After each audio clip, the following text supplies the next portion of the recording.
Hello, everyone. Welcome back. I just want to say, I am super excited to receive you and open my heart. So, today I want to talk about becoming full spectrum.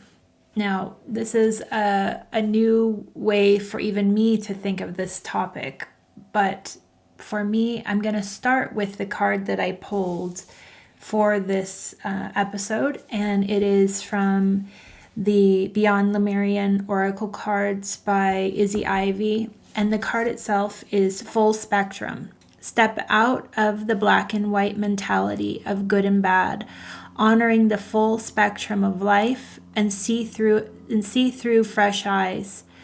When we judge something, we create a story around it, and often these stories are limiting. Over a lifetime, we subconsciously gather so many of these stories. Create a space of no story for miraculous healing and crystallizing new paths. This space empowers us to know our truth and be all we are. Embrace creation in all her colors, including the raw, muddy, earthbound shadow parts of a situation. To determine whether your stories are limiting your perspective, let the compost of the challenges you have overcome feed new shoots and blossoms. Now, this topic has come up because I'm feeling it not only through you guys, but just as a collective energy. And it is getting deeper into understanding how we receive community, each other, and the abundances that are there for us. So I want to talk about that when you put out an energy, when you put out a vibration, when you are sharing your heart, when you are doing the work, when you are digging into your ancestral past, when you are pulling up those anchors and you're seeing them and you're expressing them and you're releasing them under the full moon, this is all part of the flow, right? This is all part of, and I'm going to liken this to the infinity loop. So as that flow moves, it has to come back to you, right? And if you're doing the work, and you're becoming full spectrum, not just the personality, but you're embracing your subconscious, your unconscious, and you're saying, I'm ready to hold it and I'm ready to bring it up an octave. That full spectrum you has got to have that reverberate back. It has to come back. So when I talk about receiving, it's not that, it's this idea of understanding that we are only one part of this huge puzzle of why we're here, right? Like I can be like, I'm here to share my light and that's it. And I stay in my silo. But the truth is, we came to be in a circle, which means that we came to embrace all of each other. And in that embracing, it means that when we're showing our full spectrum and we're radiating it out to each other, we have to be open to receiving it back. And this is like I said, that infinity expression. And in that infinity expression, it's going to challenge your what's the word? Your impression of your reality, because we are no longer in a dimension that it is me going after something and I don't take in everybody with me. I'm going to give this example that happened recently. As you guys know, I've been wanting to welcome people to my home and create retreats and do healing here. And even though I have this idea and I've been putting out the energy for it, I knew I'm not here to do it alone. So I open myself up and I plant seeds and I am in community and I share my dreams and I waited. I hold space for the circle to rise up to that occasion. And all of a sudden it all came together out of nowhere, and it wasn't planned. It wasn't something that was thought from the mind. It was organic. And it started actually with my best friend moving away from me, which is just crazy. Because remember, when she left in January, it burst my heart open to others because I didn't have my safety blanket anymore. I didn't have that, like, I'm good in my space. And so that helped me to go deeper into my connections with others. And in that, like, I started cultivating some very deep sisterhoods. And then my best friend said, come and visit me in October. And so I booked a trip. I was like, okay, I need to support you and where you are, and I'm coming to the East Coast. And in that, like, all of a sudden, it started amplifying and growing and growing and growing. And now it's become a testing ground of a new venture. And I don't know how, but I will say this. If I wasn't open to the movement of this, like, look, I just booked a trip to go visit my best friend, but I started to pull in others, and I started to feel like, okay, if I'm going to be out there, we should, do something. We should get together. And then someone completely out of left field was like, we're supposed to go to the East Coast in fall. And I was like, I know, I'm already going. I got a ticket. Are you coming? So it just started this momentum. And then it grew and grew and grew. And then I would say the cherry on top came in and was like, I think that this is an opportunity to start how would I call it? Like a testing ground of how we would amplify this and share it with the world. And my point here is that if I move through my world thinking that it was just me, moving this forward, I miss out on the sparkles, the essence, the gift that each person has inside of them that's just waiting to burst forward, right? And I also know, so when that cherry came on top, I was so grateful because it's like, in a way, I've been waiting for her to step into that role, but I can't force anyone's ascension. I definitely plant seeds, and I definitely trigger, and I try to. There's a word that Ralph McIntyre said to me a year ago. He says, I'm going to put tension on that. And what that means is I use that phrase sometimes because it makes such perfect sense. When someone puts tension on you, it's getting you to step outside of the ego and look at the bigger perspective of what's happening. So when I'm putting tension on people, it's because I can see a way grander perspective than what they're currently working through. Now, I can see it for others. It's hard for me to see it for myself. So of course I need others to point mine out as well. But in that tension, and it actually happened over the Venus-Sun conjunction, it burst open, and it was like, boom, this is what I can bring to the table, and this is how I see this moving forward. And it was like, all of a sudden, the collective group just exhaled because we knew that our piece that was not present stepped in. And my point of this is, when we are ready to move up an octave, others are going to come in. Like, we are not here to do it by ourselves. So last week I talked about allowing energy from others in the sense, and I brought in Zanita's website.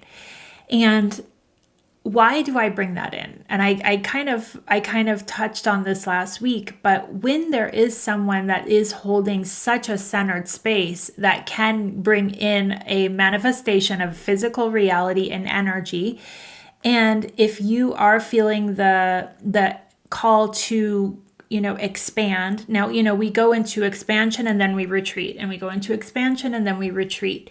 But if we're in one of those expanding moments, it's the perfect opportunity for an activation. And I'm going to tell you guys something that happened. So this week I was doing a session with one of you beautiful souls, and it was an amazing time for both of us. And after it was finished, you emailed me and said, I felt called to go onto Zanita's site, and I felt called to a particular bracelet, and I put it away. I closed down the website, and then I went to my meditation, and it was like, what are you waiting for? Go get it now. And so you did. But in this bracelet, which was the Moonstone Sunstone Moldavite bracelet, there are two pictured there, and one has a majority of moonstones and the other one sunstones. And you purchased the moonstone, which is the yin energy, and you reached out to me and said, I think the other one is for you, feel into it. But I got this very clear message that one's for you. The sunstone one is for you. Now, I could easily be like, I already have bracelets from Zanita. I don't need another one. I've already looked at everything on her site, and I'm good. And there was like a split second of me that felt that. But then I was like, no, this is a like-minded individual with an open soul, an open heart, and she's giving me a gift. Why would I not receive that gift? So I went in and I tuned into it, and I was like, yes, this is a yes for me. So I texted Zanita and told her that I was purchasing this bracelet, and she goes, yeah, she sent me like what, the properties behind it and how Moldavite works with sunstone and moonstone. And just that day, I had said to another friend that she was needing the yin energy, which is the surrender to the flow, and I was needing more of the yang energy, which is the fire, right? And Zanita says to me, I created it for you. I've been waiting for you to get it, basically. So that's what I'm talking about. We have all of these opportunities out there that are like our activation points. And if someone says to you, like as a casual thing, like, hey, I saw this for you, or I felt into this and it really has the energy that I'm feeling for you, don't just dismiss it. Like, open your heart to your sister, open your heart to love. I have experienced and witnessed this shutdown over this over like saying, look, you've taken a step forward and now this is coming in for you. Are you ready to meet this? And this friend of mine that I expressed this to automatically had a judgment and shut down. And we had this kind of back and forth about it. And I was like, it's okay. I understand what you're saying is coming from your ego, but I get it. It's where you are right now. And then I went deeper into it with her and sent some voice messages. And through that, I could see her softening. And then she admitted that when she sent the judgment in a text to me about someone else, that a black wasp had at that second landed on her phone, and she dropped it and it shattered. The phone shattered. And she was like, I knew that it was a judgment in that moment, but I had this tensity that that she wasn't able to see it unless it's reflected back. So I'm sharing this to say that when our judgments and our egos like rear up and it's like, I'm not ready for that step, that's okay. Like, I don't think we all are meant to be pushed forward and moved along the journey. But if you like take that leap and open your heart to those activations, this is how we become full spectrum. All we're trying to do here is open up and open up and open up. And we have to go through our densities to open up more and more and more to others' energies. But if you believe in something and you're choosing a program, let's say if we go back to the video game analogy, and you have in your heart and your intentions that you are fully moving forward from this new reality, when you revert back to the judgment or I don't need anyone else to activate me, I have it all down in my own system, you're missing out, because we just carry a key of that spectrum, right? I'm just one, but when we let others in, it's amplified and amplified and amplified. And then we can step into it and hold all spectrums. That's what it means to be full spectrum. And that's what it also means to be in a circle and allowing the other spectrums to shine when they pop up and are ready to. We just are here to witness and hold space for each other. And ultimately, this comes down to how much can you receive? Now, I look back and I did an episode about receiving when we moved to this property a year ago. Now it's been over a year ago. And it was difficult. It was really difficult because not only did we get this beautiful land, but the people that were ushering us in and that were holding the space for us were just pure angels. And now I understand the reason they were holding that vibration was the land. But I remember feeling like, how is this even possible? How can two people hold so much light?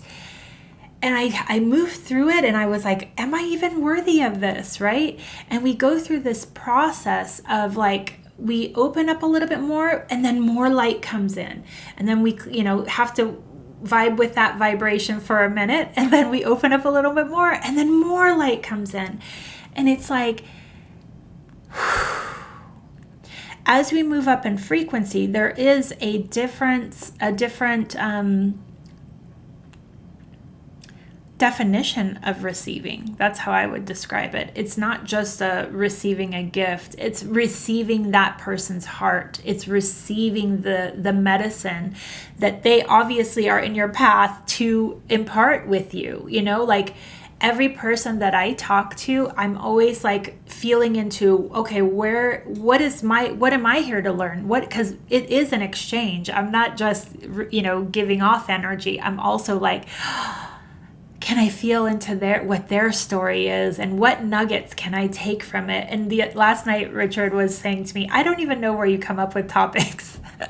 And I said, it depends. Like if there's like a thread of energy that's working through the collective of what I'm involved with, I know it and I pick up on it and I tune into it. And then I'll share myself with that particular thread or the person that's presenting it.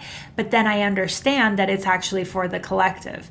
So I don't have to come up with topics. I let them come through me and how do I do that? I'm full spectrum. I'm letting that energy move through me. And I would say in the beginning, it was the downloads that would be the topic. But now it's just this dance of allowing what is really meant to come in, and then maybe sharing it myself with that individual that brings that thread in, but then understanding that it's an amplification. And if this person is going through it, there are many that are going through it. So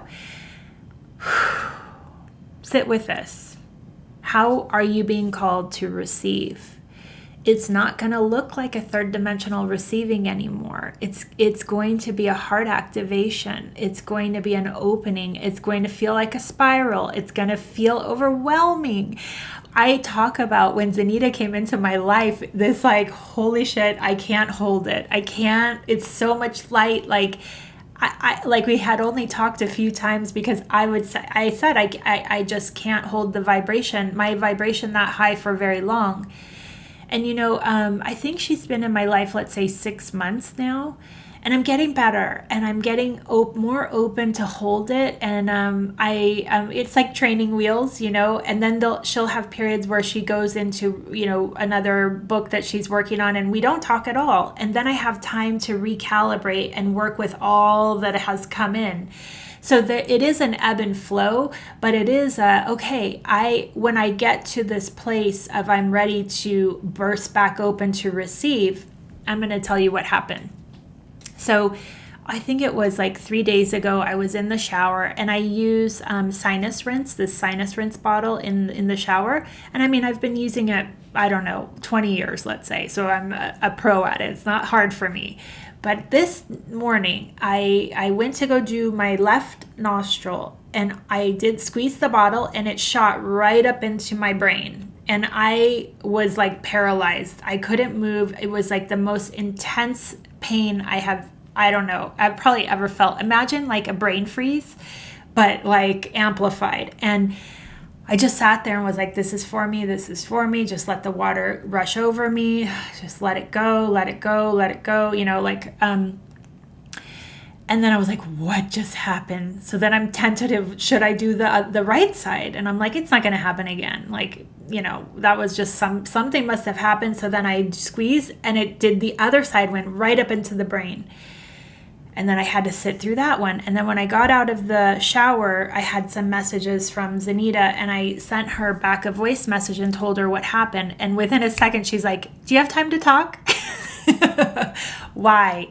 Because I was cleansing all that was ready to go. And it was painful, but it was ready. And then I knew, okay, I can hold it. I can hold her now. And she always says, like, can you have a few minutes? And this time I was like, sure, I have time. And when we speak, this is my interpretation of it, is it's like, it's so high in frequency that it doesn't feel like time is passing at all. So eventually I look at the clock and I'm like, oh, I have to get ready for a session. And she's like, okay, it's perfect because we've talked for 2 hours and 22 minutes. We're complete. And I'm like, so what I'm saying is that even if it feels uncomfortable to begin with, like, people are in your sphere for a reason. And it's like, how can we train with and open our hearts to whatever that energy is, whether if it's through a crystal bracelet, a mullah, or a candle, or a conversation. It's like, how open are you? How open are you? How full spectrum are you? And how do you open more? Now, I also want to tell you guys about a new baby that has come into our lives. So as G passed, what I found is that Merlin was having an extremely hard time with it. Not only did he lose his sister, but he also had to become an indoor cat, which we've decided that's the way to go here. There's wildlife around us. And even though everybody was fine being indoor, outdoor for a year, it's just, we don't want to go through that again at this point. So Merlin is now an indoor cat, and he's a barn cat, so he's not happy about it. So he's been struggling. So we both knew that we needed to welcome another cat in. I opened up my heart and put out feelers, and one day I was on my way home from somewhere, and in my town there's a natural feed store, and I decided I'm going to stop by and see. Oh, wait, before I did that, I had our town has a Facebook group, and I explained what happened with G and said that we were looking for a new kitten or cat. So, oh my God, I got so many replies and so many kittens came in, and I was overwhelmed, and I was like, I don't even know what to do with this. I can't choose off of a picture. I need to feel them. So I couldn't. I didn't see have any of those kittens. But on my way home that day, I decided to stop at the natural feed store, and just to see, someone had mentioned in one of the comments to me that they sometimes did cat adoptions. So I went there, and there was this guy, he's about a year old, I think. His name was Blue, and he has had a rough go of it. He was a totally normal kitten and then was adopted out, and there was something that happened, and the owners of him, complained to this shop that he was really mean to them, and she's like, what? Just bring him back. He's a lovely cat. Someone else, maybe it's just not the right energy, just bring him back. But it took them 3 weeks to bring him back, and when she got him back, he was drugged in some way. His eyes were rolled back, like they had done something to him. So she then had him for 3 weeks, and he had started to become back to normal. And around me, he was lovely. He was and hitting me with his head and meowing when I would walk away. And I was like, yes to him. And she said, okay, let's just give it a try and see how it goes, because I don't know how he's going to be. And I'm like, okay. So I bring him home, and she told me to separate him in another room and let them slowly get introduced to each other. Well, what happened is that he bonded with me and Richard, But with Merlin, when they started to see each other, he stalked Merlin and then attacked him. Like Richard says, he was trying to murder Merlin. I think what happened is that he got used to me and Richard, and then he was very protective and didn't want any other cats, much less another male cat near us. So after about 5 days, we realized like Merlin refused to come out of our bedroom. He was terrified. So I brought him back to the shop, and they have since decided to make him the cat of the shop, which he's very happy now and settled there. But I was devastated. Richard and I went to bring him back, and I'm just crying and crying because I did bond with him, and I loved him, and I called him Bluebird, and he was just beautiful. But we also have to look at the bigger picture and the bigger family. So I said, maybe it's too soon. But the good thing that happened is I formed this relationship with that shop owner, and she knew, okay, we're looking for a kitten whenever it comes in. And Richard's a vet, so he had told all of his friends and work coworkers, if a cat comes in, we're open. Well, but we knew after Blue that we needed a kitten, because obviously 2 males that are about the same age that are just getting introduced didn't work. So then just the other day, I got a text from the shop owner saying, like, this kitten just came in. It was found in a barn from someone in town, and do you want her? And I was like, I sent her picture to Richard, and I was like, should we try?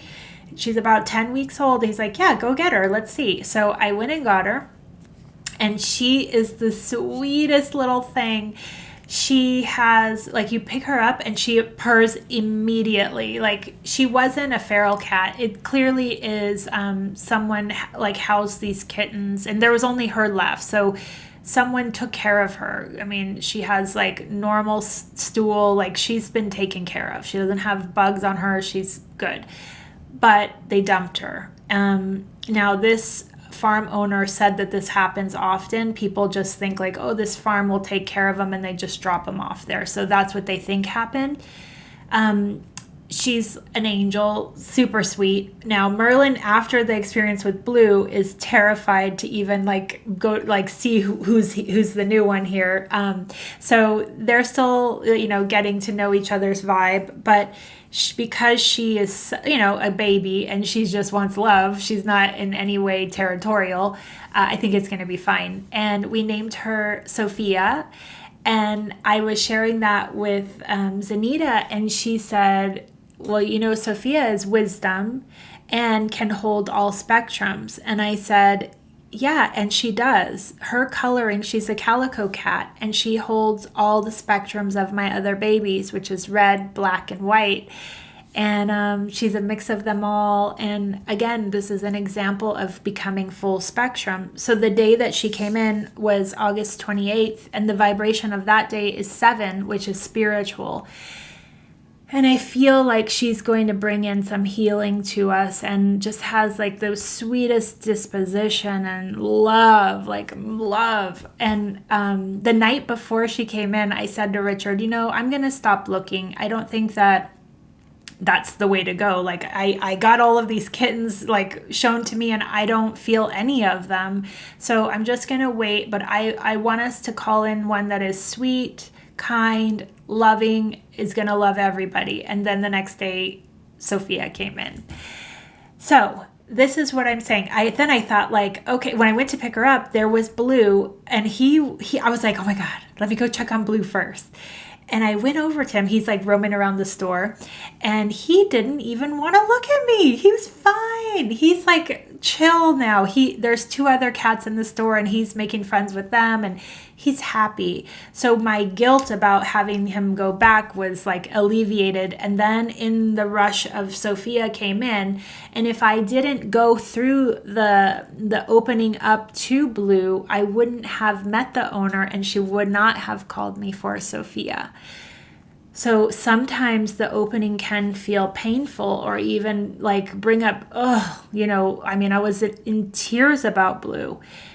but it led to where it was supposed to lead, all because I opened my heart. So how do we become full spectrum? We open our heart, we let our guards down. Even if something feels triggering, what is it triggering? Is it a growth point? Is it something that needs to be expressed so that it can be released and let go? Because we are here to feel each other. We are here to get activations from each other. We are here to hold space for each other, and we are here to open our hearts to each other. I wish you the very best, and enjoy this ride, enjoy the journey of becoming full spectrum, and just know that this is where we're headed. The more that we open our hearts to others is where the garden is. It's where Eden is. It's where everything is. Thank you, and I'll see you guys next week.